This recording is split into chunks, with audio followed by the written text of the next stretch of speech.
Response ఎట్లా వస్తుంది అట్లా చాలా కేసెస్ ఉన్నాయి. నాకు ఇచ్చే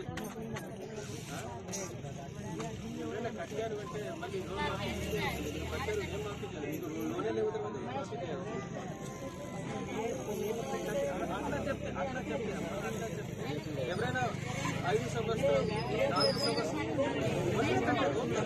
5 సంవత్సరాలు 4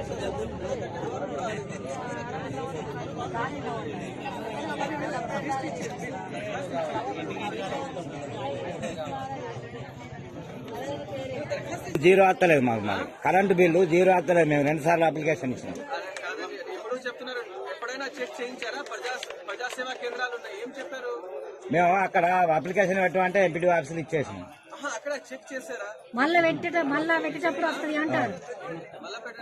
మళ్ళీ అదే బిల్లు వేస్తాను. పెట్టడానికి లేదు. మీ ఆధార్ కార్డ్, ఫోన్ నంబర్ లేదా రేషన్ కార్డ్ తీసుకుని కలెక్టరేట్ లో రండి. ఓకే, ఈడిఎం ఉంటారు, ఈ సమక్షంలో చెక్ చేసేసి చేస్తారు. నా దగ్గర కూడా నిన్న 2 వచ్చారు, అయిపోయింది. కొందరి అయితే సార్ 2 ముగ్గురు. ఎవరికి? కొందరికి కాదు, ఎవరికి? ఆ పేరు చెప్పండి, ఆ పేరు చెప్పండి, రేషన్ కార్డు ఇవ్వండి, కరెంట్ నంబర్ ఇవ్వండి,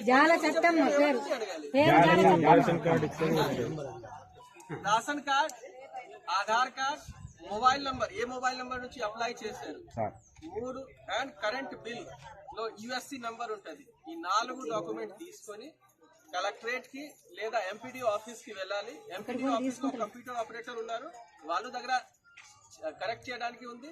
ఏమైనా ప్రాబ్లం అయితే మీ దగ్గర నుంచి కలెక్టరేట్ కూడా దగ్గరే ఉన్నాయి. ఓకే, నిన్న కూడా 2 వచ్చారు, వాళ్ళకి అయిపోయింది. మీరు రండి, అక్కడే అయిపోతుంది. ఎంపీ ఆఫీస్ పోతే తీసుకుంటలేరు వాళ్ళు.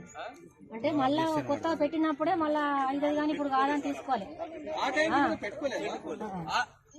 గత సంవత్సరం పెట్టారా? పెట్టలేదు. పెట్టలేదు, తర్వాత ఎట్లా వస్తుంది అమ్మా? ఎప్పుడు ఇవ్వాలి? పెట్టలేదు, తర్వాత పెట్టకపోతే ఎట్లా వస్తుంది? పెట్టిన వాళ్ళకి పెట్టింది సార్. ఒకసారి ఎంపీడీ ఆఫీస్ ఇచ్చేది